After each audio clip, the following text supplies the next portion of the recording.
అందరికీ నమస్కారం. సో మీ అందరికీ తెలుసు తండేల్ సినిమా కొన్ని రియల్ ఇన్సిడెంట్స్ నుంచి మనం ఇన్స్పిరేషన్ తీసుకొని ఈ సినిమా చేశాము.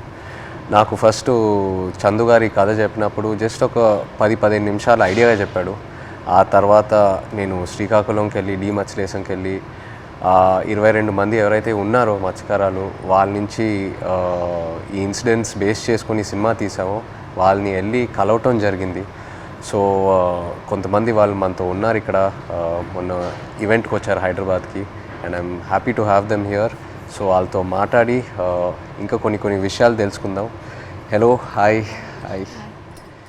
సో అప్పుడు నాకు మీరు చెప్పింది ఏంటంటే మామూలుగా మీరు శ్రీకాకుళం నుంచి గుజరాత్ వరకు వెళ్ళి గుజరాత్లో అక్కడ బోట్లు తీసుకొని ఒక 9 నెలలు అలా సముద్రంలో అక్కడే ఏట పూర్తి చేసి మళ్ళీ తిరిగి మత్స్యలేశంకి వస్తారని. ఎందుకు గుజరాత్ వరకు ఎందుకు వెళ్తారు? అంటే మామూలుగా గుజరాత్ వరకు ఎందుకు వెళ్తున్నాం అంటే కారణం ఏంటంటే ఇక్కడ మనకి జట్టీలు అందుబాటులో లేవు. ఓకే. అంటే ఇక్కడ ఏటకి వెళ్తుంటే అలలు పెద్ద కెరటాలు ఇరిగేస్తుంటాయి. దాని బోట్ల కింద ఉండిపోయి ప్రాణాలు కోల్పోతున్నాం. అయితే గుజరాత్లో ప్రతి 20 కిలోమీటర్లకి జట్టీలు ఉంటావు అక్కడ. ఓకే. అందుకనే ఉపాధి ఉంటుందని వెళ్ళిపోతున్నాం అక్కడ. ఓకే. జీవనోపాధి కష్టపడడానికి వెళ్ళిపోతున్నాం. సో మీరు ఒకసారి అక్కడికి వెళ్ళాక ఒక నెల రోజులు సముద్రంలోనే ఉంటారా? ఒకసారి బోట్ తీసుకున్న తర్వాత నెల రోజులు సముద్రంలోనే ఉంటారు? నెల రోజులు ఉంటాం.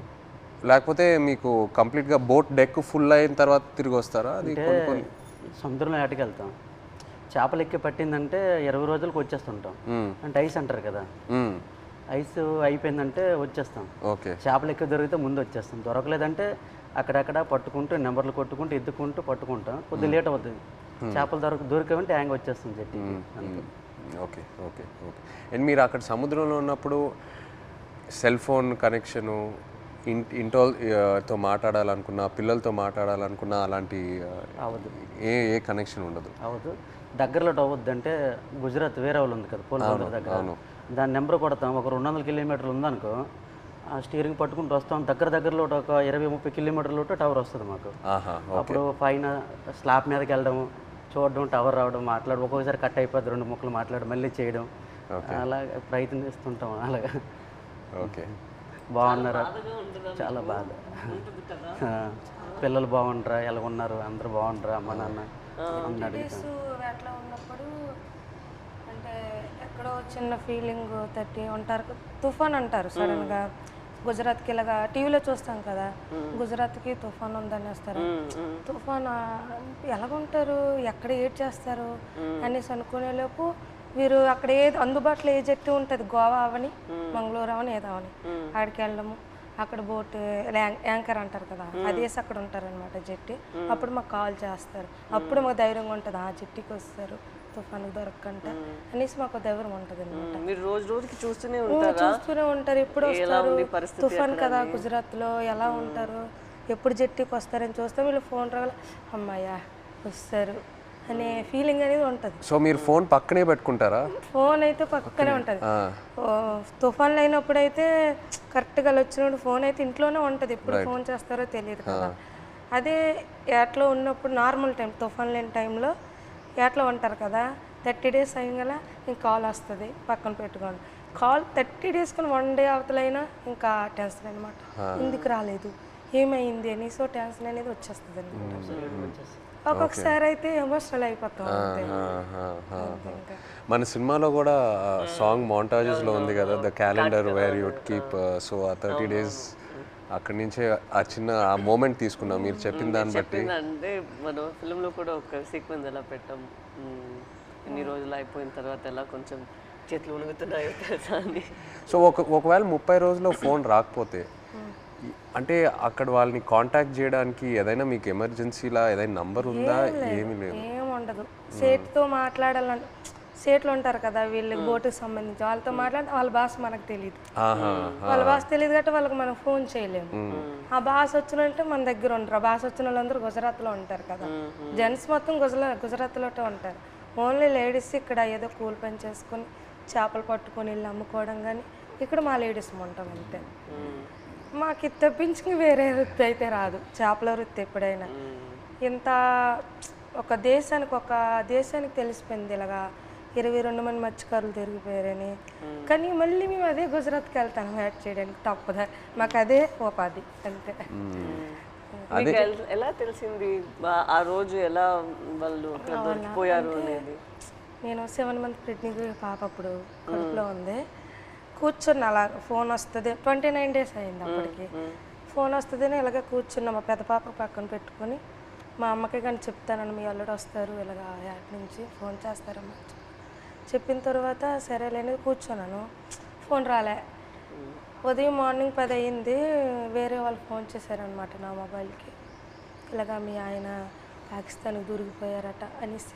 వేరే వాళ్ళంటే ఎవరు ఫోన్ చేశారు? అదే గుజరాత్ నుంచి, మా ఊరు నుంచి వలస వెళ్ళారు కదా, అక్కడి నుంచో ఒక బోటు జట్టికి వచ్చింది. వీళ్ళు దొరికిపోవడం చూసిన బోట్ అది, కలర్ చూసారు ఆ బోటులో ఉన్నోళ్ళు, మీ ఆయనకి పాకిస్తాన్లో పట్టుకుని వెళ్ళిపోయారు అని చూసిన వాళ్ళు నాకు వచ్చి ఫోన్ చేసి చెప్పారు. ఓకే. చెప్పిన తర్వాత అవును అన్నట్టు అసలు ఏడుపు కూడా రాలేదు, అలా కన్నీళ్ళు ఇంకిపోయేవి. ఎలాగా పాకిస్తాన్ అంటే మామూలుగా చిన్నప్పటి నుంచి పాకిస్తాన్ అంటే ఏదో భయం మాకు అనమాట. చిన్నప్పటి నుంచి పాకిస్తాన్కి మనకి యుద్ధాలు ఏదో వినేవారు, అలాంటప్పుడు పాకిస్తాన్ అంటే భయం మనకి. అలాంటిది పాకిస్తాన్కి దొరికిపోవడం ఏంటి, ఏం చేస్తారు ఏమో, చంపేస్తారు ఉగ్రవాదులకి గట్రా పేల్చుకోవడం చంపేయడం విన్నాం కదా, ఏమో చంపేస్తారేమో నీటిలో ఉండే అదో టెన్షను. ఇలాగా అలాగా కూర్చొని అందరం ఫ్యామిలీ మొత్తం ఏ ఊర్లో వాళ్ళు సంబంధించిన వాళ్ళు, మా ఊర్లో అయితే 7 ఉన్నారు మా పంచాయతీలో సంబంధించిన 7 మా దగ్గర కూర్చొని ఏమైంది అనేసి అంటే, ఒక అబ్బాయి భాష వచ్చిన గుజరాతీ భాష ఆడిన అబ్బాయికి మేము వీళ్ళు సేటు ఉంటారు రామారావు వాళ్ళ సేటు, వాళ్ళ సేటు ఫోన్ చేయించాం. అడగండి ఒకసారి ఏమైంది ఆ సీట్కి అంటే, వాళ్ళు ఫోన్ చేసి అడిగారనమాట ఏమైంది, ఆ పాకిస్తాన్ వాళ్ళు పట్టుకెళ్ళిపోయారంట, ఏమైంది సేట్ అని అడిగితే అతనే మా పట్టుకుని వెళ్ళిపోయారు నీటిలో ఉంచారని చెప్పారు. ఇంకా మాకైతే ఎలాగ వస్తారు అనేసి ఎలాగ ఆలోచించాలి, ఎక్కడికి వెళ్ళాలి, ఎలాగ తీసుకురావాలి అనేసి ఒక ఎమోషనల్ అయితే మామూలు కాదు. 22 మెంబర్స్ అంటే చిన్నపిల్లలు, అప్పుడే మ్యారేజ్ అయిన అబ్బాయి అక్కడే ఉన్నాడు, నేను కడుపుతో ఉన్నాను, 2 పిల్లలు, ఒక భర్త దొరికిపోయిన ఆవిడ కూడా ఇంకా ఆ బాధ వేరే, 2 బిడ్డలు ఒక భర్త అంటే ఇంకా ఆ ఎమోషన్ అయితే ఇంకా వేరే. అందరం ఇంకా అంతే ఏం చేయాలని ఆలోచనతో ఓ 1 month వరకు అలా ఉన్నాం. ఈలోగా న్యూస్ వచ్చి ఇలాగా ప్రసారం చేయడము మీడియా కొంచెం హెల్ప్ చేసింది. Okay okay. మీరు ఆ పాకిస్తాన్లో ఇంతకుముందు వేరే ఎవరైనా ఇలా పాకిస్తాన్ సైడ్కి వెళ్ళి వాళ్ళు పట్టుకోవటం జరిగిందా, లేకపోతే ఫస్ట్ టైమేనా ఇలా జరగటం? Okay okay. ఇప్పుడు కూడా ఉన్నారు అక్కడ? ఇప్పుడు ఉన్నారో తెలియదు కానీ మీరు అప్పుడు ఉన్నప్పుడు అక్కడ మీరు వెళ్ళి ముందే అరెస్ట్ అయ్యి ముందే ఉన్నారు అక్కడ. తీసుకెళ్ళేటప్పటికి మేము ఏడుస్తున్నాం అక్కడ. ఏడుస్తుంటే వాళ్ళు మాకు బుద్ధిరిస్తుంటారు, పళ్ళకోయండి అదేటి ఇదేటని. వాళ్ళు అన్నారు మాకే 2 సంవత్సరాలు అయింది మేము వెళ్ళట్లేదు అని మరికొద్దిగా ఏడ్చేస్తున్నాము మేము. వాళ్ళు 1.5 సంవత్సరం ఒక్కొక్కరు ఒక్కొక్క కారణం. అంటే ఆధార్ కార్డులు పేర్లు రాంగు, ఒక్కొక్క పేరు అంటే ఒక బోట్లో 9 మంది ఉంటారు, వాళ్ళకి ఏదో అర్జెంట్ పని నుండి వెళ్ళిపోతారు వాళ్ళు. అంటే టిక్ పాస్లో పేరు ఉండాలి, ఎవరు కలాసి వచ్చారనుకో ఆ టిక్ పాస్ ఆఫీస్కి వెళ్ళి పేరు రప్పించుకోవాలి, పలానా రామారావు పలానా రాంబాబు అని. అది ఎవరు వెళ్ళిపోతే వాళ్ళ పేరు ఏం చెప్పేశాడు అక్కడ. మన ఇండియా నుండి హై కమిషనర్ వచ్చేటప్పుడు కొన్ని పేర్లు రాంగ్ చెప్పేస్తారు అలా, దానివల్ల ఆయన ఉండిపోయారంట అక్కడ. ఆయన చెప్పడం మరికొద్దిగా ఏడుపు వచ్చింది మాకు, చాలా బాధ అనిపించింది. ఆ నైట్ భోజనం కూడా మానేసాం, మళ్ళీ అలాగ రోజులు గడిచిన కొద్ది అలాగ ఇదైంది. అక్కడ జైల్లో అంటే మీరు ఏం చేసేవాళ్ళు రోజు? ఏదైనా ఫ్రీడమ్ ఇచ్చేవాళ్ళ లేకపోతే సెల్లోనే ఉండేవారా, ఏం చేసేవారు? అంటే తెల్లారితే వచ్చేవారు కానిస్టేబుల్ పోలీస్ పాకిస్తాన్, లేపి మొక్కలకి నీళ్ళ గంట పోసేవాళ్ళం. ఓకే. తర్వాత గడ్డి గంట తెంపేవాళ్ళం, గడ్డి. తర్వాత గార్డెనింగ్ అని వాళ్ళు పాకిస్తాన్ ఖైదీలతో నీళ్ళు జల్లిస్తారు, వాళ్ళు జల్లిసి కర్రకి గోనకి చుట్టేసి అలాగా అలికినట్టుగా అలా పేసినట్టు చేపిస్తారు. మాకు నీళ్ళు మోయమంటారు మాకు. ఆ నీళ్ళు మోస్తాం 1-2 గంటల పని ఉంటుంది, మళ్ళీ లోపల తీసుకెళ్ళి తాళాలు వేసేస్తారు. ఇప్పుడు మీరు ఒకవేళ ఇంట్లో వాళ్ళతో మాట్లాడాలంటే ఉత్తరాల వైపే మీకు కమ్యూనికేషనా, లేకపోతే సెల్ ఫోన్తో? ఫోన్ ఏం లేదు, ఓన్లీ ఉత్తరాల వైపే. అండ్ అది పంపించడానికి ఎంతసేపు పట్టేది? మీరు ఒకసారి రాసిన తర్వాత, ఉత్తరం రాసిన తర్వాత వెళ్ళి మత్స్యలేశం చేరడానికి ఎంత టైం పట్టేది? అంటే మేము దొరికిన తర్వాత వాళ్ళు ఇండియా వాళ్ళు ఉన్నారు దాంట్లో, ఉత్తరాలు కూడా మేము అదే నెల 2 నెలలకి ఒక్కొక్కసారి లేట్ అయితే 3 నెలలు కూడా వస్తుందని చెప్పారు. మేము కూడా లెటర్లో రాసాం ఇలా అనుకోండి అంటే అట్లా ఏట పూర్తి అయిపోయింది, అదే రోజు తెల్లారిసరికి వచ్చేలాంటి టైంకి అనుకోకుండా దొరికిపోయాం, ఇలా జరిగింది. ఒక పక్క బాధగున్నా లోపల దిగమింగుకొని మీరు శుభ్రంగా ఉండండి అని వాళ్ళకి చెప్పాం. అప్పుడు ఇప్పుడు ప్రెగ్నెంట్ అప్పుడు అవును అదే ఏట రావాలనుకుంటాను ఊరి నేను ఇంకా వచ్చి రావాలనుకుంటా ఇంకా దొరికిపోయింది. లెటర్లో మాకు జాగ్రత్త చెప్తూ వాళ్ళ పడే ఆవేదన కూడా మాకు కనిపించింది లెటర్. జాగ్రత్తగా ఉండండి, ఇక్కడ మాకేం పర్వాలేదు కానీ వెళ్ళి పోరాటం చేయండి.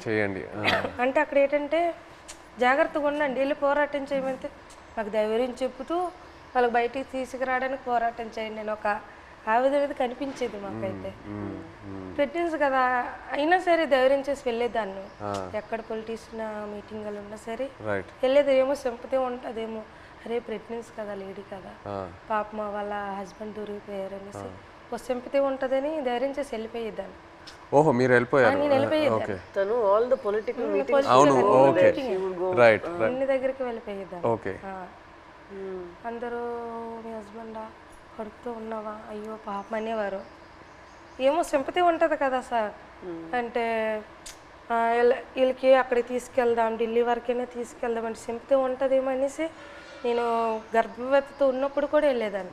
9 months వరకు నేను డెలివరీ ముందు వరకు కూడా నేను పోరాటం చేశాను వాళ్ళు రావాలని. అంతే. సో మీరు అక్కడ ఆంధ్రాలో తిరిగారు ఇలా పొలిటికల్ మీటింగ్స్ ఏదైనా ఉంటే, ఆ తర్వాత గుజరాత్ వరకు కూడా వెళ్ళారు కదా? ఢిల్లీ వరకు వెళ్ళారు. గుజరాత్కి వెళ్ళా స్టేట్ దగ్గర ఢిల్లీ వరకు వెళ్ళారు. స్టేట్లకి ఫోన్ల వరకే, గుజరాత్ వెళ్ళలేదు. డెలివరీ అయిపోయిన తర్వాత 20 days పాపకి 20 days పాపకి ఇంటి దగ్గర వదిలేసి దాన్ని ఢిల్లీ వెళ్ళాం. ఢిల్లీ వెళ్ళిన తర్వాత అంటే అందరూ అనేవారు, ఇతను కూడా లెటర్లో రాశారు ఢిల్లీ వెళ్ళండి, ఢిల్లీ వెళ్తే మనకి వచ్చే అవకాశాలు ఉన్నాయని ఇతను లెటర్లో రాసేవారు అనమాట రామారావు గారు. సరేలే ఢిల్లీ కొంచెం అది పేద పరిస్థితి కదా సార్, ఢిల్లీ అంటే మాకు తెలియదు, భాష తెలియదు, ఎలాగెళ్ళాలో తెలియదు. అలాగ ఉన్నప్పుడు కొంతమంది అదే పొలిటీషియన్ వచ్చి ఇలాగ రండి అక్కడ మీకు పని జరుగుతుంది ఏం అవ్వదు గైడ్ చేయడానికి ఒక అతను వచ్చి వెళ్ళండి అంటే సరేలే ఇంత పోరాటం చేసి ఇదే చేయలేమా అనేసి ధైర్యం చేసి వెళ్ళాం ఢిల్లీ. ఢిల్లీ వెళ్ళిన తర్వాత అక్కడే ఢిల్లీ వెళ్ళిన తర్వాతే వీళ్ళు బయటకు వచ్చారు. అంతవరకు ఆ 14 నెలలు అక్కడే ఉన్నారు. అతను అంబాసిడర్తో అక్కడ అంబాసిడర్తో మాట్లాడడం కానీ ఉన్నారనడం కానీ. మెయిన్ మాకు బాధ కలిగించింది ఏంటంటే పుల్వామా దాడి. ఆ దాడి ఇలాగ మార్నింగ్ ఇలాగ టీవీ వేసాను, ఇలాగ మన ఇండియన్ ఆర్మీకి ఇలాగ ఉగ్రవాదులు చంపేశారు, ఆత్మహత్య దాడి అయిందని తర్వాత అవునా ఎందుకు అనేసి వీళ్ళకి ఏం చేస్తారని ఇదో బాధ. మళ్ళీ అక్కడ మరి ఇండియన్స్ ఉన్నారు కదా సార్, ఏం చేస్తారని బాధలు ఉన్నప్పటికీ లెటర్స్ అయిపోయి 3 months. వచ్చిన లెటర్స్ బాగానే వచ్చి పుల్వామా దాడికి ముందు లెటర్స్ కంటిన్యూ అయ్యాయి. మేము పంపించింది అతనికి వెళ్ళేది, అతను పంపించింది మాకు వచ్చేది. కానీ పుల్వామా దాడి తర్వాత స్టాప్ అయిపోయింది. 3 months వరకు ఒక్క లెటర్ రాలే. ఇంకా మాకు ఇంకా టెన్షన్ ఇంకా ఎక్కువైపోయింది, అదో బాధ అనేసి ఇలాగా మరి ఇంకా లేదు ఇంక ఉండొద్దు ఎక్కడ ఢిల్లీ వెళ్ళిపోతాం అనుకుని అందరం 22 ఉమెన్స్ అందరూ ఇంకా లేదు పదండి అనేసి 22 మంది వెళ్ళిపోదాం లేదు ఇంత మా ఓన్ డబ్బులు అనుకొని పదండి అనేసి ముందడుగు వేస్తాం అంతే. ముందడుగు వేసుకొని వెళ్ళిపోయామంతే. వచ్చిందో రాందో వెళ్ళాం. అక్కడికి వెళ్ళిన తర్వాత జయశంకర్ అని విదేశాంగ మంత్రికి కల్పించారు. ఇంగ్లీష్ రాదు కదా, ఏదో మా తెలిసిన భాషలు అంటే అతను మా కన్నీళ్ళు చూసి అతనికి అర్థమైపోయింది అనమాట. ఓ ఇంత బాధపడుతున్నారని ఏడుస్తాను. మా ఆవేదన చెప్తూ మా కళ్ళని నీరు వచ్చేస్తుంది. అది చూసి పాపం అతను తట్టుకోలేకపోయారు. వెంటనే ఫోన్ పాకిస్తాన్కి చేశారు. మన ఇండియా అంబాసిడర్ చేసిన తర్వాత పర్లేదు ఉన్నారు ఇలాగ వస్తారు అని చెప్పారు. జనవరి కల్లా వచ్చేస్తారు అన్నారు. మా దగ్గర చెప్పారు జనవరి కల్లా వచ్చేస్తారు, రాకపోతే మీకే పాకిస్తాన్ నేను తీసుకెళ్తాను, నేను భరోసా ఇస్తానని మాట ఇచ్చాను. ఇచ్చిన తర్వాత అప్పుడు ఇంకా హ్యాపీ అంతే. అతను ఏంటంటే జనవరి కల్లా మాకు ఫస్ట్ కల్లా అక్కడి నుంచి లిస్ట్ వస్తుంది అనమాట. గనగల రామారావుకి వాళ్ళ భాష వేరే కదా సార్. గనగల రామారావు, గుణగల్ల రామారావు, కేసుమర్రికి కసమర్రయ్య అన్నట్టు పేరు. ఓహో, మీ పేరు కరెక్ట్ గా లేదు సార్, ఆ లిస్ట్ కూడా రాంగ్ వచ్చింది అనమాట. గనగల రామారావుకి గంగల రామారావు. సో మీరు కన్ఫ్యూజ్ అయిపోయారా, ఎవరు అక్కడ ఎవరు ఉన్నారు ఏంటి? సరేలే అది ఉర్దూ భాష కదా, ఏమో ఇలాగ తెలియపు ఇలాగ రాశారేమో అని మాకు మేము ఆలోచించుకున్నా వచ్చేస్తారు అన్నట్టు. మీకు ఆ టైంలో ఎలా అనిపించింది? సడన్ గా భయం వేసింది.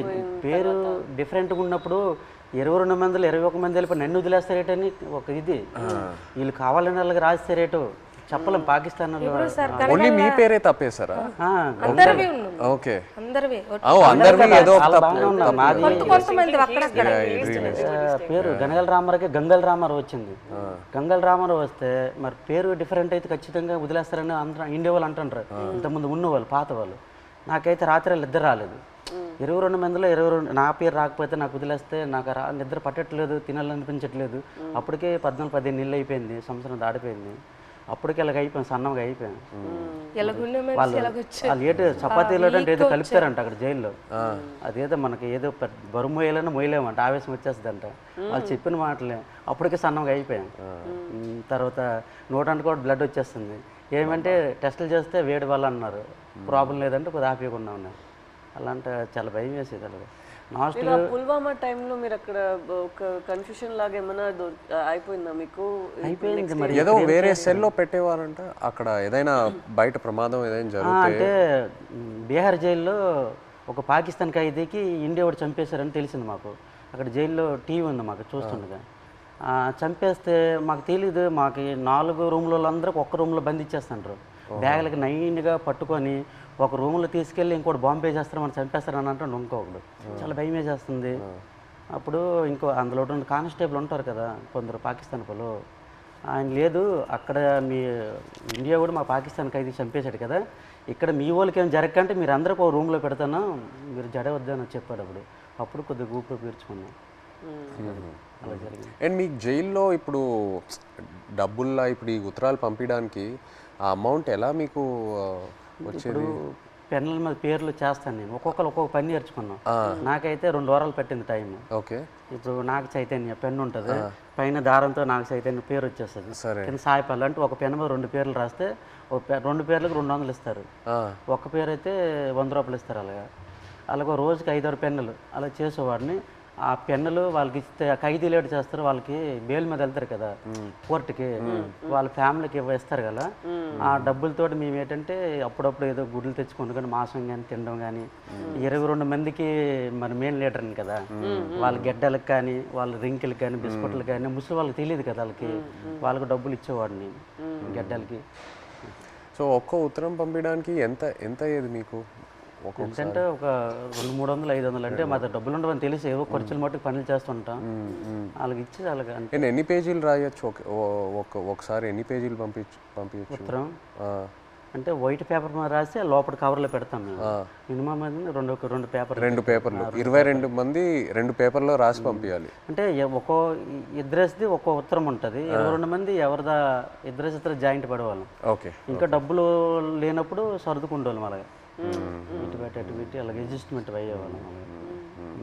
మీరు ఒక్కొక్కరికి ఈ ట్రిప్ అయితే నువ్వు లెటర్ పంపిస్తే నెక్స్ట్ ట్రిప్ నేను పంపుతాను.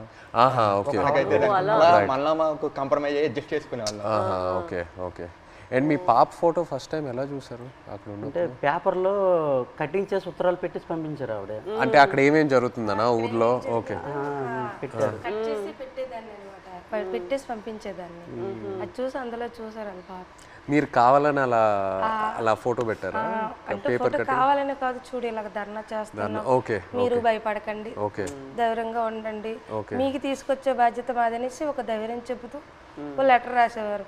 ఇక్కడ మేము భయపడే వాళ్ళకి భయపెట్టిస్తే వాళ్ళు ఇంకా భయపెట్టేస్తారు కదా అనేసి ఒక పోరాటం చేస్తాను, మీరు జడకండి ధర్నాలు చేస్తున్నాం అనుకుని పాప ఫోటో కట్ చేసి పెట్టేసి పంపించారు. జైల్లో అయితే చాలా బాధ. అంటే ఆ పాకిస్తాన్ ఖైదీలకి పడుకుని పెట్టి చెట్ట పైకి ఎత్తేసి పట్టుకొని పెద్ద బెల్ట్ ఉంటుంది, ఇలాగ బాధేసేవారు.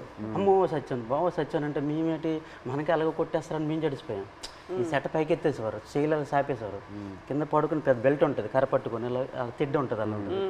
ఆ బెల్ట్లో అలా కొడుతూ అమ్మో సత్యం 10 దెబ్బలు అంటే అలాంటివి. మనకి ఇండియా వాళ్ళు కూడా అలాగే కొడతాను జడిసిపోయాం. ఫస్ట్లో మేము వెళ్ళేటప్పటికి మొక్కలకి నీళ్ళు పోస్తుంటాం కదా, ఆ పక్కన వాళ్ళకి అది ఏం చేసాడో మనకు తెలీదు. అలా కొడుతుంటే అలాగే మనకి కూడా కొట్టేస్తారని భయం వేస్తుంది ఫస్ట్లో. వాళ్ళు అన్నారు మీకు ఇలాగ కొట్టరు, మీరు ఇంకా ఒకసారి 2 సార్లు తప్పులు చేస్తే మీకు కొడతారు. తప్పులు అంటే జైల్లో కానీ మా 22 మందిలో కానీ, ఇంకా గుజరాత్లో ఉన్నారు ఇండియా వాళ్ళు కదా, ఏ బాత్రూమ్ దగ్గర కానీ బట్టలు ఉతుక్కున్నప్పుడు కానీ మనలో మనం కొట్టుకుంటే ఒకసారి కుదిరేసి రెండోసారికి గడికి ఒక మనిషి 3 తప్పులు చేస్తే మీకు కూడా అలాగే పడుతుంది. అంటే అప్పటి నుంచి గొడవలు కూడా అదే బాత్రూమ్ దగ్గర అలాగే అడ్జస్ట్మెంట్ అయిపోవాలి మేము. అలాగే అలా కొట్టేస్తారు రిటర్న్. మీరు ఒక్కొక్కరికి ఎలా సమాధానం చెప్తారు అక్కడ ఎన్ని రోజులు ఉన్నప్పుడు? ఎలా మీరు సమాధానం ఏంటి, తిట్టేవారు కూడా 22 మంది ఉన్నాం. నీ వల్లేని ఇలా ఇలా జరిగింది, మా డ్రైవర్లు కూడా నీ వెంట వచ్చారు. అంటే ఇంతకుముందు ఇతనికి యాట్లో గనగల రామారావు పాకిస్తాన్ వైపు ఎక్కి యాడ్ చేసేవారు, బోర్డర్ దగ్గరలో ఇతని వల్ల దొరికిపోయారు అనేసి ఒక బ్యాడ్ నేమ్ మీద వస్తుంది ఇతనికి. ఇతను అది దృష్టిలో పెట్టుకుని భోజనం సరిగ్గా చేసేవారు కదట అక్కడ. పెళ్ళి అవును కుర్రోళ్ళు కూడా ఉన్నారు కదా, నాకు పెళ్ళి అవ్వకుండా కూడా మీరు చేస్తారు, నేనిండా మేము దొరికిపోయాం అని అనేవారు. ఒక్కొక్క బాధలో ఉండేది. తప్పదు మరి, జరిగిపోయింది అనుకున్నాం. చాలా బాధ. బట్ ఇప్పుడు వాళ్ళందరూ బయట వచ్చేసారు, పిల్లలు కూడా చేసుకుంటారు. భయంలో ఉన్నప్పుడు అలాగే సడన్ గా మనం మాట్లాడతామా అనుకోలేదు అని మాట్లాడేస్తాం. మీరు గుజరాత్ సేట్ దగ్గరికి వెళ్ళి ఆయనతో మాట్లాడటం ఐడియా రాలేదా? అంటే సేట్ దగ్గరికి వెళ్తే ఆ డబ్బు ఆ విషయం భాష రాదు కదా, సో దానివల్ల మీరు కొంచెం ప్రెగ్నెన్సీ డెలివరీ టైం కదా సార్, అతను లేరు, మనకి కొంచెం ఇబ్బంది ఉందనేసి నేను అతను సేటుకి ఫోన్ చేశాను సార్. అక్కడికి చేసిన తర్వాత ఇలాగ అంటే భాష వచ్చిన వాళ్ళతో మాట్లాడించాను. ఇలాగ చెప్పండి డెలివరీ టైం ఉంది కదా, అతనికి ఏమైనా అమౌంట్ అయ్యింది, నేను వెయ్యను అంటే కొంచెం కోపంగా మాట్లాడేవారు వాళ్ళు. నేను వెయ్యను, పట్టించుకోలేదు వాళ్ళు. మాకు కూడా 2 బోట్లు దొరికిపోయాయి కదా, ఇంకా నేను ఎందుకు మీకు వేయాలన్నట్టు మాట్లాడేవారు. ఇప్పుడు మీరు ఇలా ఒక పరిస్థితి రాలేదంటే కూడా మీకు చాలా కష్టాలు వస్తూనే ఉంటాయి కదా, మీకు రోజులకి ఇలా మీరు చెప్పినట్టు ఎలా తుఫాన్ వస్తుంది ఇదన్నీ మీరు చూస్తూనే ఉండాలి కదా. తుఫాన్ వచ్చింది అక్కడ చేస్తుండగా, తుఫాన్ వచ్చింది. తర్వాత యాంటీ అని వైర్లెస్ మాకు పిడికి పడ్డా తిరిగిపోయింది, చాలా ఇబ్బంది పడ్డాం. తర్వాత బోటు మొత్తం నీరు అయిపోయింది, చాలా ఎదుర్కొన్నాం అన్నీ. ఒక్కొక్కసారి బోట్లు మునిగిపోతున్న టైంలో పక్కన బోట్ వచ్చి మనుషులకు కాపాడేవారు, బోట్ మాత్రం మునిగిపోయేది. కానీ అక్కడ పక్కన బోట్ లేకపోతే ప్రాణాలు కూడా కోల్పోతారు. అలాంటి పరిస్థితి ఇదని వాళ్ళు చెప్పినప్పుడు మీరు మీ ఆయన దగ్గర అడగలేదా, మీరు ఎందుకు ఈ పని చేస్తున్నారు, మాతోనే ఉండండి, ఇక్కడే ఏమైనా పని చేయండి, మీరు అట్లా ఏం అడగలేదా? లేదు మేడం, అలాంటి ఉపాధి అక్కడ లేదు, మా సైడ్ లేదు. అక్కడికి వెళ్తేనే మాకు మేము అంటే ఇక్కడ రూపాయి వేస్తే అక్కడ 2 రూపాయలు లేదు. ఇక్కడ నెలనోలే లైక్ ల్యాండ్ ఇట్ సెల్ఫ్ వేరే ఏమైనా ఒక పని మనం చేసుకోవాలి కదా, ఇంత రిస్కీగా ఎందుకు? చాలా మంది డిగ్రీ ఇవన్నీ చదువుకుని ఉన్నారు చాలా మంది, కానీ వాళ్ళు జాబులు రావట్లేదు. మంచిగా ఎస్టీ జాబితాలో ఏదో చేరిస్తే మాకు జాబులు వస్తామని అంటారు, కానీ చదువుకున్న జాబులు రావట్లేదు. అందుకే ఎక్కువ వలసలు వెళ్ళిపోతారు. చాలామంది చదువుకున్న వాళ్ళు కూడా వెళ్ళిపోతుంటారు. వీళ్ళ అబ్బాయి కూడా చదువుకుంటారు. చాలామంది డిగ్రీలు ఇంటర్లు చదువుకున్న జాబులు రాక వెళ్ళిపోతుంటారు. మా మధ్యకి ఎస్టీ జాబితాలో చేరిస్తేనే ఆ జాబులు వస్తామంటే దానికోసం ప్రయత్నిస్తాను, కానీ ఎవరు సరిగ్గా పట్టించుకోవట్లేదు. ఎందుకు మాకు జాబులు రావట్లేదు అర్థం కావట్లేదు. సో మీరు శ్రీకాకుళం నుంచి లెటర్స్ పంపిద్దాం అనుకున్నారు కదా పాకిస్తాన్కి, అప్పుడు జైల్లో ఉన్నప్పుడు. అప్పుడు ఇక్కడి నుంచి లెటర్లు పంపించడానికి ఏదైనా ఇబ్బంది ఉండిందా? ఇబ్బంది ఉంది. ఇక్కడ నుంచి లెటర్స్ అంటే వాళ్ళు అడ్రస్ రాశారనమాట, ఇలా పంపించండి, టు అడ్రస్ ఫ్రమ్ అడ్రస్ అన్నట్టు ఉంటుంది, ఇలా పంపించండి అని రాశారు. అలాగే మేము పోస్ట్ ఆఫీస్కి వెళ్ళి ఇలాగ రాస్తే పాకిస్తాన్ రాస్తే వాళ్ళు చదివారు. పాకిస్తాన్ ఏంటి, పాకిస్తాన్కి మీకేం సంబంధం, మీరు పాకిస్తాన్కి లెటర్ వేయడం ఏంటి, ఇలాగ అడిగేవారు అనమాట. చాలా ఇబ్బంది పెట్టేశారు. 2-3 డేస్ వాళ్ళకి ఇలాగే ఇబ్బంది పెట్టేస్తే మేము ఈ స్టోరీ మొత్తం చెప్పిన తర్వాత వాళ్ళు అప్పుడు ఒప్పుకున్నారు. తర్వాత మేము ఏదో పాకిస్తాన్ నుంచి వచ్చినట్టు, వీళ్ళు పాకిస్తాన్ వాళ్ళు, మీరే ఈడుమెట్టి పాకిస్తాన్ అనేసి వాళ్ళ క్వశ్చన్లు అడిగేవారు. చాలా ఇబ్బంది పెట్టేశారు. తర్వాత ఈ స్టోరీ మొత్తం చెప్పిన తర్వాత అప్పుడు నమ్మారు. అంతే.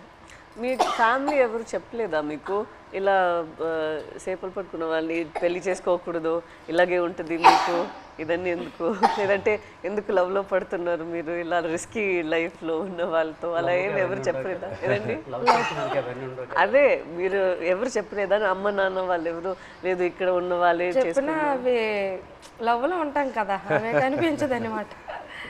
అంతే, లవ్లో ఉంటే అతనే కావాలన్నట్టు ఉంటది అంతే. ఎంత రిస్క్ అయినా పర్లేదు, ఇలాగే ఉండిపోతుంది, అతనే కావాలి.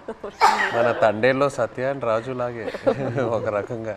సార్ ఇప్పుడు మేము పాకిస్తాన్ భారతదేశం మొత్తం తెలుసు కదా, ఈ కథ తీయాలని మీకు ఎలాగనిపించింది? మా ఇంటికి రావడం, తినడం, చేయడం చాలా హ్యాపీ అనిపించింది. మీకు ఎలాగ ఆలోచన వచ్చింది తీయాలని?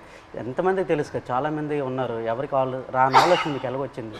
లేదు, చాలా అంటే ఫస్ట్ నాకు చందు ఈ కథ చెప్పిన తర్వాత కార్తిక్ వచ్చి నాకు ఈ ఐడియా చెప్పాడు. ఆ తర్వాత చందు నాకు నేను సినిమాలో ఇలా ఇలా ఒక స్క్రీన్ ప్లే ఇలా తీద్దాం అనుకున్నాను చెప్పిన తర్వాత బాగా ఎక్సైట్ అయ్యా. వెంటనే మనం శ్రీకాకుళంకి వెళ్ళి మత్స్యలేశంకి వెళ్ళి అందరినీ కలుద్దాము, అక్కడ వాళ్ళని కలిస్తే నాకు ఇంకా మంచి ఐడియాస్ వస్తాయని చెప్పి అక్కడ వచ్చి మీతో ఆ రోజు స్పెండ్ చేయడం జరిగింది. ఆ తర్వాత వైజాగ్కి వెళ్ళి పోర్ట్లో మళ్ళీ సముద్రంలోకి వెళ్ళటం అదంతా జరిగింది. కానీ మిమ్మల్ని వచ్చి కలిసాక నాకు అర్థమైంది ఈ క్యారెక్టర్లో, ఈ కథలో ఇంకా ఎన్ని లేయర్స్ ఉన్నాయి, ఎన్ని కష్టాలు ఉన్నాయి, ఎన్ని హై పాయింట్స్, ఇన్స్పైరింగ్ ఎలిమెంట్స్ ఎన్నో ఉన్నాయని. సో ఇప్పుడు తండేలు అంటే దాని మీనింగ్ ముందే మీకు తెలుసా? కార్తిక్ చెప్పి లేదు, తండేలు అంటే అంతకుముందు తెలీదు. తండేలు అంటే మనకి ఈ బోట్ క్యాప్టెన్ లీడర్ అనేది ఒకసారి నాకు కథలోకి వచ్చాకే తెలిసింది, అంతకుముందు తెలియదు. మాకు అక్కడ తండేలు అంటారు గుజరాత్లో. అదే వాండర్లో మాకు తండేలు అంటే చిప్పి నడిపించే వారిని తండేలు అంటారు అక్కడ. అందుకే ట్రైలర్లో కూడా డైలాగ్ వేసాం, తండేలు అంటే ఓనరా కాదు, లీడర్. చాలా బాగా వచ్చింది సార్. అయితే సార్ అక్కడ ఎంత బాధపడ్డామో అంత హ్యాపీగా ఉంది ఈరోజు, ఎందుకంటే అది ఒక జీవితంలో గుర్తుండిపోద్దలుగా మా రియల్ స్టోరీ. ఇప్పుడు మేడం మీకు అంటే మేమైతే రియల్గా అన్నీ మా బాధలన్నీ తెలుసు మాకు, మేము పడే ఆవేదన. కానీ మీకు ఎప్పుడైనా షూటింగ్లో ఒక సీన్ చెప్పినప్పుడు, అదే ఎమోషనల్ సీన్ చెప్పినప్పుడు కానీ ఆ సీన్కి ఎప్పుడైనా మీరు ఎమోషనల్ అయ్యారా? అరే వీళ్ళు ఎంత బాధపడ్డారు అన్నట్టు మీకు ఎప్పుడైనా అనిపించిందా? మాకు మీ వే ఆఫ్ లైఫ్, రోజు మీరు ఎలా గడుపుతున్నారో అదే నాకు ఒక పెద్ద ఆశ్చర్యం. మీరు ఎలా చెప్తారో, నేను రోజుకి తుఫాన్ అక్కడ వస్తుందా, ఏమవుతుంది అని ఒక రోజుకి ఎలా మీరు గడపగలుగుతారో, నెక్స్ట్ రోజు లేచి అది నిజ లైఫ్లో నేను అది చేయగలుగుతాను అంత నాలో ఆ శక్తి ఉందని నాకు తెలీదు. సో ఒక్కొక్కసారి అలా చేసినప్పుడు మనం ఫిల్మ్లో నాకు ఈ ఆలోచనే వస్తుంది, వీళ్ళకి ఎక్కడి నుంచి ఆ ధైర్యం వస్తుంది? ఎందుకంటే నార్మల్గానే మనం అందరికీ ఇలా ఒక పరిస్థితి వస్తుంది అని మనకు తెలీదు. అక్కడ అలా ఉన్నప్పుడు మనం ఎక్కడ వెళ్ళాలి, ఎక్కడి నుంచి షురూ చేయాలి, అక్కడి దాకా వెళ్ళాలి, వాళ్ళని ఎలా బయట తీసుకురావాలి అనేది ఒక పెద్ద మనమే మన లోపల చెప్పాలి, లేదు ఇది అయిపోతుంది మన అలా ఈ థాట్ని వదలకూడదు మధ్యలో. సో అది మీరు అందరూ ఎలా చేశారో అని ఆ థాటే నాకు ఉంది. నాకేం కష్టం అనిపించట్లేదు, బట్ మీరందరూ ఎంత కష్టం తీసుకున్నారో అదే నాకు ఆశ్చర్యం వచ్చింది అంతే. ఏ సీన్కి ఎమోషనల్ అయ్యారా మీరు? సీన్ చెప్తారు కదా అలాగ ఉంటుంది మూమెంట్స్, అండ్ ఏ డైలాగ్ ఎమోషనల్ అయ్యారా చెప్పేటప్పుడు అనేసి? మనం కొన్ని విషయాల్లో మీరు చెప్తున్న దాంట్లో నుంచి తీసుకున్నాము, కొన్ని విషయాల్లో మనమే ఒక డ్రామా లాగా తీసాము. సో ఆ డ్రామాలో ఎక్కడ నేను లేని సీన్స్ కొన్ని ఉన్నాయా, అక్కడ నాకు చాలా బాధ అనిపించింది. నా సీన్స్ ఏముందో అది వేరొక డ్రామాలో వెళ్తుంది, బట్ నిజంగానే ఒక రోజుకి ఎలా వాళ్ళు ఏం జీవిస్తున్నారో కొన్ని క్యారెక్టర్స్ ఉన్నారు, వాళ్ళకి జరిగిన పని, వాళ్ళు చెప్తున్న మాటలన్నీ విన్నప్పుడు నాకు అప్పుడు బాధ అనిపించింది. నాది కన్నా వాళ్ళది నేను విని చాలా బాధపడ్డాను. మీరు ఢిల్లీ వెళ్ళటం ఆ ఎపిసోడ్స్ మీరు నాకు శ్రీకాకుళంలో చెప్పినప్పుడు బాగా ఎమోషనల్గా అనిపించినాయి. మీరు ఢిల్లీకి వెళ్ళి ఎలా పోరాడారో అక్కడ. అండ్ అది కాకుండా ఇంకోటి నాకు చెప్పారు, సముద్రంలో ఉన్నప్పుడు ఒక పెద్ద షిప్ వచ్చి మీది ఒక చిన్న బోట్ అలా కొట్టుకొని అలా వెళ్ళిపోయింది కదా, అది చెప్పినప్పుడు నాకు నిజంగా చాలా ఆశ్చర్యంగా అనిపించింది. కొట్టుకొని పోయి అసలు ఆగలేదు కదా, కొట్టుకొని అలా వెళ్ళిపోయారు కదా. అవసరం 2 భాగాలు 2 ముక్కలు కూడా అయిపోయింది, షిప్ పెద్దది కదా. మీరందరూ అందరూ like community so United, and I think మీలో ఉన్న శక్తి మీరందరూ కలిసి ఒకేలాగా ఉన్నారు కదా. లైక్ వన్ ఫ్యామిలీ, ఒక ఫ్యామిలీ అర్థమైంది, అందరూ బట్ మీరు అందరి ఒకే ఫ్యామిలీ కదా. సో ఒక్కరికి ఇది జరిగిందంటే అందరికి అది జరిగినట్టే. ఏ ఫ్యామిలీకి అలా జరగకూడదు. మా ఫ్యామిలీలో ఒకేసారి దొరికిపోవడం అంటే చాలా బాధాకర విషయం. నేను డ్రైవర్ మెయిన్ తండ్రి కనుక అలా ఆయనకి బోటప్ చెప్పినట్టు మా బావగారు, తర్వాత మా ఎర్రీకి బామ్మర్దే అంటే అన్నయ్య, నేను బోట్ ఆఫ్ చెప్పాను. ఈ బోట్ ఆఫ్ చెప్పిన ఓనర్లు అంతా నా వెనక పంపించారు. ఈ రామారావు ఎక్కి చేపలు పడతాడు, ఈ వెనకెతలు వెళ్ళండి చేపలు ఎక్కి దొరికితే అనుకుని నాకు వెనకాల పంపించడం, దొరికిపోవడం చాలా బాధాకరమైన విషయం. ఇలా జరుగుతుంది అనుకోలేదు. సో లాస్ట్ క్వశ్చన్ అంటే తండేల్ 2 ఉందా? మీరు ఆ రోజు ఈవెంట్లో ఏదో జోక్ వేశారు కదా, చెప్పండి. ఇంకోసారి పాకిస్తాన్కి దొరకాలి, అప్పుడు స్టోరీ రాస్తాండి. అంటే ఒక కోరిక తండేల్ 2 ఉంటే ఖచ్చితంగా ఒక తమ్ముడుగా యాక్టింగ్ చేయాలని కోరిక. Okay right. అయితే పాకిస్తాన్ దొరికిపోవడం మన దొరకకు ఈసారి. మీరు ఇంకా ఢిల్లీ అంతా వెళ్ళరా? తిరిగే శక్తి బోల్డ్ కథ ఉంది. ఇంకా అక్కడ వచ్చేసరికి ఇంకా ఇక్కడ ట్రావెల్ పడ్డాం. రైటర్ ఒక సంవత్సరం పాటు మేము వెనకాల ట్రావెల్, ప్రతిదీ తిన్నా ఏం చేసారు ఏమిటి అనేది ఒక సంవత్సరం పాటు ఫోన్ కాల్. అదే ఇక్కడ పాకిస్తాన్ వచ్చేసరికి ఇక్కడ అప్పటికి 7 సంవత్సరాలు అవుతుంది. ఇప్పుడు చాలా ఉన్నాయి కదా, ఇంకా ఇక్కడ తండేల్ 2లో కూడా ఇంకా బోల్డ్ కథ ఉంటుంది. కానీ ఈసారి ఫైట్ చేయాలంటున్నారు కదా మీరు వెళ్ళి అక్కడ నుండి ఇక్కడికి వచ్చేసరికి నేనేం చేశాను ఇంకా బోల్డ్ అని ఇంకా స్టోరీ ఉంది. ఇంకా ఖచ్చితంగా ఇది చెప్పండి జీవితంలో ఇది గుర్తుండిపోతుంది. నచ్చిన విషయం ఏంటంటే సార్ మీరు ఉన్నారు కదా, ఆ డ్రెస్సింగ్ స్టైల్ కానీ ఎప్పుడు మీకు ఏ సినిమాలో అలా చూడలేదు. ఆ చినిగిపోయిన షర్ట్ కానీ ఆ డ్రెస్సింగ్ స్టైల్ కానీ అనకాపల్లిలో ఒక షూటింగ్ ఉంది కదా, అక్కడికి వచ్చాము. అక్కడ చూసి నేను షాక్ అయిపోయాను. అదే ఏ సినిమాలో చూడలే అసలు. అలా ఇమిడిపోయారు సార్ మీరైతే.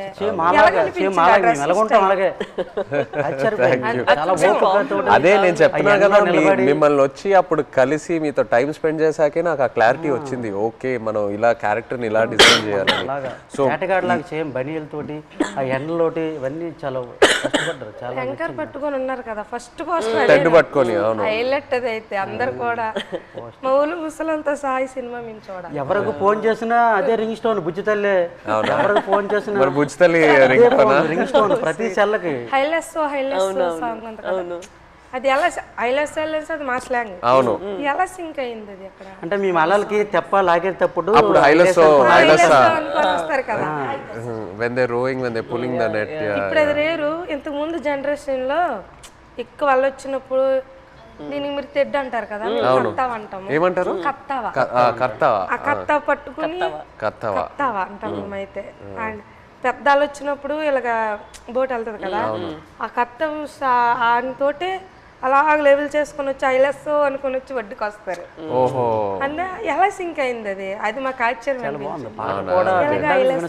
ఈ విషయం మన చందు మొన్నటి అండ్ దేవి గారికి వారికి క్రెడిట్ ఇవ్వాలి. రైట్, శ్రీమణి గారికి. బుజ్జితల్లిలో ఒక పాయింట్ ఉంది, అది అయితే నాకు కదిలించింది. ఏది? ఉప్పు నీటికి ముప్పును కూడా గట్టిగా దాటి గట్టి అంటే ఎంత అలలకైనా మీరు దాటుతారు, కానీ ఒక కన్నీటి చుక్క దాటలేకపోతాడు అంతే. అక్కడైతే చాలా ఎమోషనల్ స్ట్రాంగ్. ఆ పాయింట్ అయితే నాకు పిచ్చిగా నచ్చింది, చాలా బాగుంది. Thank you so much. Actually మీరందరికీ థ్యాంక్ యూ చెప్పాలి. మీరు మాకు పూర్వ జన్మలో అదృష్టం చేసుకున్నాం. అట్లా ఏం లేదు, అట్లా ఏం మా జీవిత రియల్ జరిగింది. ఇంకో ఎన్నో విషయాలు చెప్పాలి, బట్ మనకి సినిమా పరంగా ఓన్లీ 2 గంటలే ఉంది. బట్ ఇంకా ఎన్నో చెప్పాలి. ఫ్యామిలీకి ఈ కథ నచ్చిందంటే మా అదృష్టం సార్. అది బొమ్మ దద్దరెళ్ళిపోతుంది సార్. రాజులమ్మ జాతర పొలిటీషియన్ అనడం లేదు, రాజులమ్మ జాతర పొలిటీషియన్ అనడం లేదు, కానీ పొలిటీషియన్ చూస్తే ఇంకా బాగా ఏమో అనిపిస్తుంది మాకు. అంటే చూస్తారే వచ్చుకోరలు జట్టీలే వాళ్ళకని తెలుస్తుందేమో ఒక నమ్మకం. ఇంకా జట్టి స్పీడ్గా అవుతుందేమో. జట్టు ఉంటే మాకు ఎలాంటి ఇబ్బందులు ఉండవు కదా సార్. మా కోసం మత్స్యకారుల కోసం ఏదేని ఒక మంచి పని చెయ్యండి సార్. అదేనే మీకు వీలైనంత తప్పకుండా అందరి కోసం, మా కోసం అనుకోవాలి.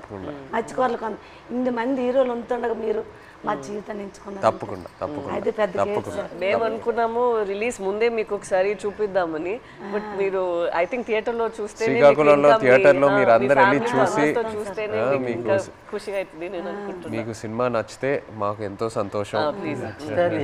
ఏడుపు నచ్చితే మీరు ప్లీజ్ ఉంటే వేడుపు వచ్చేస్తా యాస గురించి ఖర్చు పట్టుకొని ఒక్కోసారి వెళ్తాను అది చెప్తే రాజులమ్మ జాతర అది మిమ్మల్ని మైండ్ లో పెట్టుకొని జరిగింది సార్. చేస్తాం. అవునా? జరిగింది. ఇప్పుడు మేము చేపలు సార్, మా యాస వేరే ఉంటుంది.